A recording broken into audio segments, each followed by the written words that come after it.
Hi, Acadiana. I'm Meteorologist Dave Baker. Welcome to Let's Talk Tropics. Sorry, we're running a little bit late on this Thursday afternoon. It's about 1 o'clock in the afternoon. Unfortunately, this was not going to be a live shot, and I really thought this was going to be pre-recorded a little earlier, but things got a little out of hand here at Acadiana Weather today, so I'm running a little bit late, but I wanted to make sure that I gave you a briefing on the tropics here on this Thursday afternoon. By the way, we've got some rain that's been in the area here this afternoon. Drove through some of that just a little while ago. Some fairly hefty downpours here and there. Temperature 81, dew point 74. Feels more like 86 thanks to the rain-cooled air. And our winds are currently out of the west-northwest at around 5 miles per hour. There's a look at the current radar again.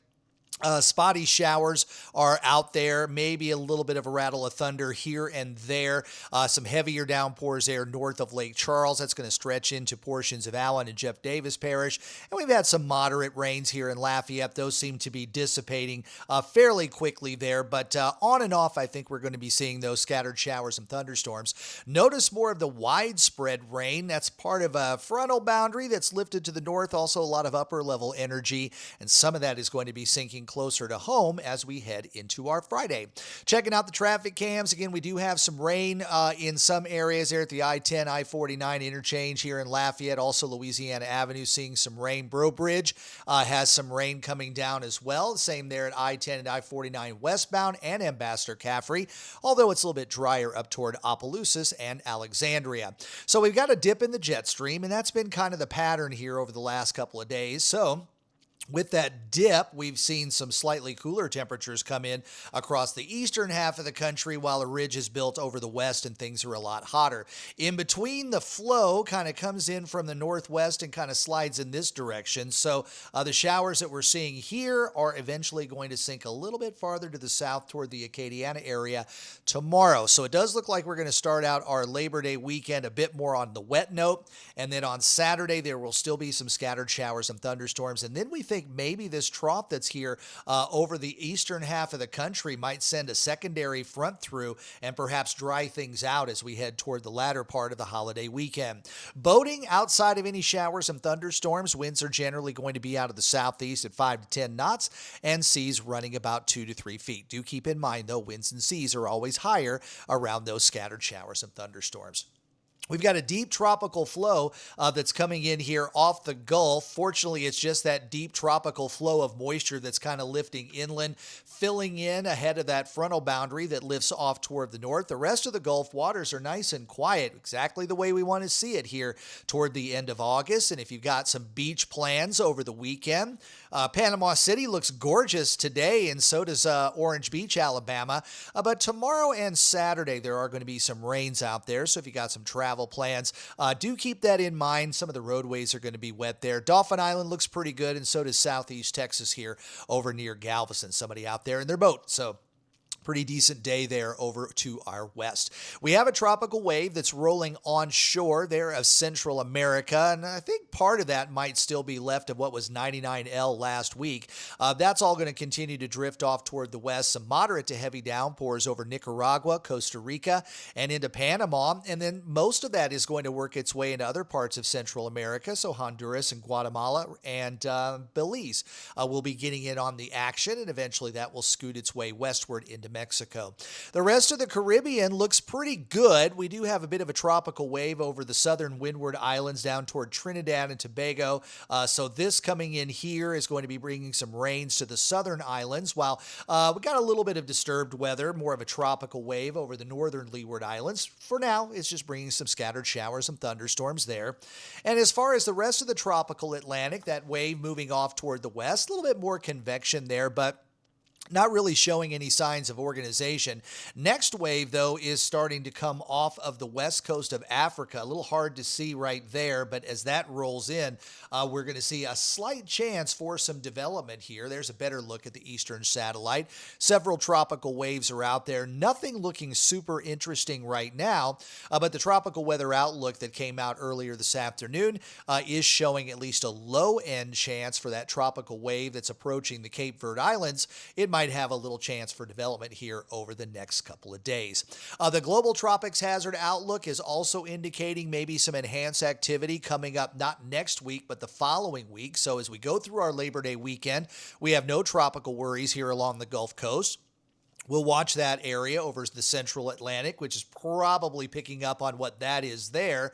And then the following week, we might see a few more tropical waves working across the Atlantic, and also a little bit more of a highlight of the Bay of Campeche and the western part of the Caribbean. As we get a little farther into the hurricane season into September, that Central American gyre starts to wind up once again, and sometimes you get some development in the western Caribbean, and those can steer their way over into the Gulf waters. Not seeing a whole lot of that picking up on the models just yet, but that is something we need to look out for in September and October. So according to the Euro, any tropical formation between, let's say, Monday, Labor Day, and the following Monday, so this is next week, pretty low here along the northern Gulf Coast. A front is going to be off the East Coast. Might see a low develop there. And then, of course, the tropical waves that will be working their way westward across the Atlantic Basin. So quickly, let's go through some of the models. And the Euro here, really very, very quiet for the next several days. You see a little low there off the East Coast. That's probably associated with a front. It would not be anything tropical. And as we work our way forward here, well into the next several days, maybe a bit of a low that could be developing there over parts of the eastern waters there right off the East Coast. I'm going to go ahead and pull the 0Z so we can see a little bit farther in, but really, we're not seeing a lot of action out in the tropics. Maybe a little bit of a low about days 9 or 10 coming off the African continent. So the Euro model is actually staying pretty quiet compared to some of the other models. So let's go to the GFS. Again, several tropical waves will kind of work their way westward across the Atlantic. As they move into the Caribbean, there might be some chances for development. But even the GFS has a bit of a low developing in the central Atlantic and then kind of winding its way around a ridge of high pressure. Again, we're going way out in the future here. So right here is about 10 days. So everything here is beyond 10 days, which is kind of in la-la land. Although I am watching a little bit of a ridge of high pressure build over the lower 48 there as you get farther down the road. Who knows? Maybe we'll see another trough build and another front coming down toward the south. I'm kind of digging these breaks of summer with that slightly lower humidity. Canadian model shows a little bit extra wind down over the Caribbean, maybe a low racing its way along the east coast of the U.S. out into the Atlantic, but Canadian model obviously is pretty quiet too. Maybe a couple of lows coming off of the African continent here, days 9 and 10, which is pretty similar to what we were seeing with the Euro model. And then the Icon, of course, which loves to develop everything that's out there, is also staying relatively quiet. Some stronger winds over the southern Caribbean going out about 3 or 4 days at ridge of high pressure. Those stays out over the Atlantic. And again, it looks like there's a couple of lows that are going to try to come off the African continent and work their way westward.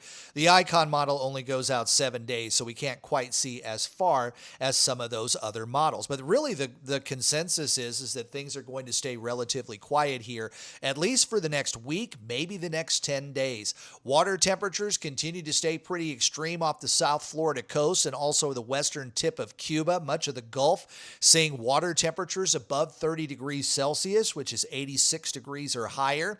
And on the compared to normal, things are pretty hot there in the Gulf and right around the Florida Peninsula. But we still have a little bit of a colder eddy that was due to Hurricane Aaron just a couple of weeks ago, so the water temperature is a little bit cooler there.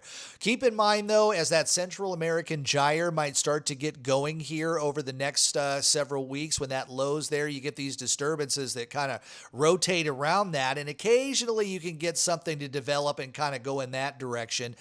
That's probably the biggest fear when it comes to any tropical systems developing, because of the cyclone heat potential here over the western part of the Caribbean is sky high. So unlike what we saw with Aaron, where it kind of cooled the waters down, there's so much warm water below the surface that really, I think, even if a tropical storm or a hurricane were to work through, it might put a dent in some of the hot water, but it's still going to be churning up a lot of hot water from below. So it still would be able to feed off that and potentially could get quite strong. Wind shear has settled down quite a bit across the Western Caribbean and the Gulf. So fortunately, we don't have any issues out there with any tropical weather trying to get going, because with the hot water there and the low wind shear, combination of the two of those sometimes can ripen things for development. But things are getting a little more busy as far as the wind shear is concerned over the eastern part of the Caribbean and much of the Atlantic. And there's also a pretty decent amount of Saharan dust that's working its way off toward the west too. So that might inhibit some of the tropical waves that are already out in the Atlantic right now, and hopefully will inhibit some of the tropical waves that are going to start to roll off the African coast here in the next couple of weeks. We are getting closer and closer to the peak of the hurricane season. This is Labor Day weekend, so Monday is September the 1st. The peak of the hurricane season is September the 10th, and we really need to stay on guard here along the northern Gulf Coast at least halfway through October, and if anything happens to be like 2024, it's going to linger into November as well. Not seeing any indication of that right now, but in the month of September, pretty much the entire Atlantic Basin is open for business, not only for developing storms, but where they track. Those red areas over the past 100 years or so, over 70 tropical systems have come through. So that's almost one per year, maybe just under one per year. So September is a very busy month. I've seen a few folks that are already trying to write off the hurricane season. It's kind of like what I said at the end of July. July is usually a pretty quiet month, and August tends to get a little bit busier. And yeah, August we had a couple of named storms. So September we usually see about 4. So I wouldn't be surprised to see more developing tropical systems as we go through the month of October and in November. And unfortunately, sometimes they develop a little bit closer to home, either along the Gulf Coast, the Bay of Campeche, or the western part of the Caribbean. And that unfortunately gives us a lot less time to get prepared. So that's why you need to be taking care of your stuff right now while the weather is quiet. Well, I hope you enjoy Let's Talk Tropics. If you do like this video, subscribe to my channel and also turn on those notifications. And don't forget you can hear my forecasts on Big 102.1, Planet Radio 106.7, and Freedom 95.1. Always, you can follow my social media pages both on Facebook and X. And thanks to everyone who's already become a subscriber right here on Acadiana Weather Today. I'm Meteorologist Dave Baker. Enjoy the rest of your Thursday, and I'll see you on Friday morning. Have a good one.